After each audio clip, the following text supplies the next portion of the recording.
Au nom du Père, du Fils et du Saint-Esprit, un seul Dieu, Amen. Chers frères et sœurs, à l'occasion qu'aujourd'hui c'est le vendredi du fin de carême, j'aimerais vous parler un peu des tentations et des épreuves. Et notre thème d'aujourd'hui, c'est que il y a une sorte de inévitabilité des tentations et des épreuves. Et la deuxième partie de notre sermon, c'est la réponse à deux questions. Quand et jusqu'à quand nous sommes tentés? La première partie de notre sermon, c'est l'inévitabilité des tentations et des épreuves, d'après le témoignage de la Bible, d'après le fait de la présence du diable et d'après le fait de la présence du péché. Il y a une inévitabilité des tentations et des épreuves. Donc il n'est pas question qu'il n'y a pas d'épreuves, il y aura toujours des tentations et toujours des épreuves. En tant que témoignage de la Bible, c'est écrit dans le livre de Job, chapitre 14, « L'homme né de la femme, sa vie est courte, sans cesse agitée. » Donc, la vie est agitée par des tentations et des épreuves depuis que Dieu nous a créés. Dans l'évangile de Saint Jean, chapitre 16, il est écrit, Jésus nous a dit, « Vous aurez des tribulations dans le monde, mais prenez courage, j'ai vaincu le monde. » Et dans l'évangile de Saint Matthieu, chapitre 24, le Christ il a dit que le ciel et la terre passeront, mais mes paroles ne passeront point.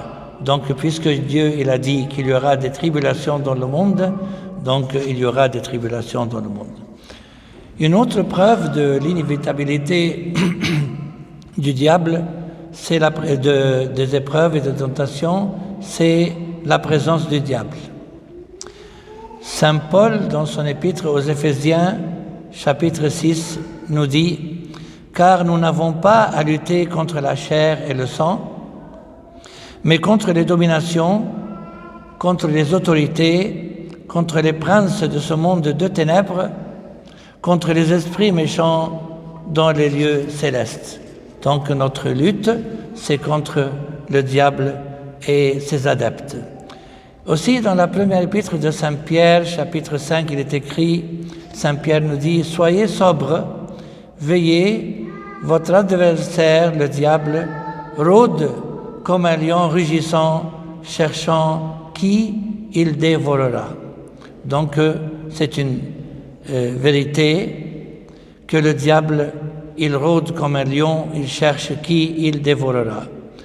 Une autre preuve de l'inévitabilité de la tentation et des épreuves, c'est la présence du péché.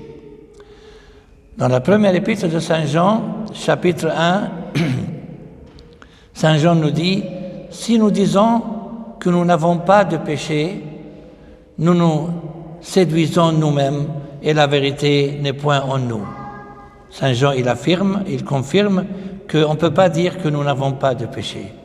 Et dans l'épître de Saint Jacques, chapitre 1, Saint Jacques nous dit « Mais chacun est tenté quand il est attiré et amorcé par sa propre convoitise. » Donc chacun a sa propre convoitise. La deuxième partie de notre sermon, c'est la réponse à la question suivante. Quand nous sommes tentés et jusqu'à quand nous sommes tentés? Pour la première partie, la première question, quand nous sommes tentés, en fait, la réponse c'est que au moment convenable que Dieu voit bon pour nous. Chacun est tenté à un certain moment qui n'est pas le même pour l'autre. Et dans le livre des Ecclésiastes, chapitre 3, il est écrit « Il y a un temps pour tout, un temps pour toutes choses sous les cieux. » Donc il y a un temps pour les tentations et les épreuves, il y a un temps pour la joie, un temps pour le repentir, il y a un temps pour tout. Et dans l'épître de Saint Paul aux Romains, chapitre 8, verset 28, Saint Paul, il nous confirme, il nous dit « Nous savons du reste que toutes choses concourent au bien de ceux qui aiment Dieu. » Donc, quelles que soient les choses, que ce soit des tentations ou des épreuves, ces choses concourent au bien de ceux qui aiment Dieu. La deuxième partie de la question, c'est jusqu'à quand sommes-nous tentés? Beaucoup d'entre nous posent la question. Jusqu'à quand les tentations continuent? En fait, Dieu sait que nous n'avons pas les mêmes capacités pour supporter les épreuves. Chacun d'entre nous a une certaine capacité pour supporter les épreuves. Donc, la durée de l'épreuve n'est pas la même pour nous tous. Sachez-le bien que la durée de l'épreuve n'est pas la même pour nous tous. Et laissez-moi vous donner quelques exemples bibliques concernant la durée des épreuves. L'épreuve peut durer, par exemple, quelques minutes, comme nous avons vu dans l'histoire des 3 jeunes dans la fournaise. Ils ont passé quelques minutes et Dieu était avec eux dans la fournaise. L'épreuve peut durer quelques heures, on peut dire par exemple 12 heures, comme le cas de Daniel dans la fosse aux lions. Il est écrit que Daniel, il est resté dans la fosse aux lions du coucher du soleil jusqu'à l'aurore. L'épreuve peut durer 3 jours et 3 nuits, comme l'histoire de Jonas. L'épreuve peut durer même 7 ans, quand nous appelons dans la Bible, dans le livre de Daniel 4, 7 ans, comme l'histoire du roi Nabuchodonosor. L'épreuve peut durer 8 ans. Vous voyez, on a commencé par quelques minutes, maintenant nous sommes arrivés à 8 ans. L'épreuve peut durer 8 ans, comme dans les Actes des Apôtres, chapitre 9. Aîné le paralytique, il était paralysé depuis 8 ans. L'épreuve peut durer 12 ans, comme c'est mentionné dans l'Évangile selon saint Matthieu, chapitre 9, la femme atteinte d'une perte de sang depuis 12 ans. Donc, pour vous rappeler, les 3 jeunes dans la fournaise, c'était dans le livre de Daniel, chapitre 3. Daniel dans la fosse aux lions, c'était Daniel 6. Et les 3 jours de Jonas, c'était dans Jonas, premier chapitre. Et le roi Nabuchodonosor, c'était dans Daniel 4. Aîné, le paralytique, c'était dans les Actes des Apôtres, chapitre 9.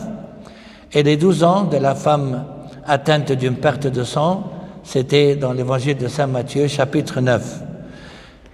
L'épreuve peut durer aussi 18 ans.